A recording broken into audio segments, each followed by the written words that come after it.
કહું તે છોકરા બાબા બહાર ભણે છે, હોટેલમાં ભણે.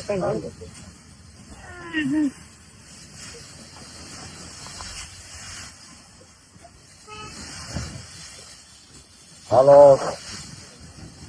આયા માટે પાત્રા બાંધવા આવી શીખી. હારું ને એટલું કામ કરો તો હારું નહીં. નિશાન ખેડૂત ને આપણે આ કરવું પડે. કામ લઈ જાય પછી ખેતર રાખે રોપના નથી આવતા. આવે છે. ઉપલે નહીં. હા એટલે નક્કી છે. હું તો હારો હારો કેમ કિશોરભાઈ કેમ છે હારો? મોજમાં મોજમાં હો. કેમ છે હારો? ઓય છોકરા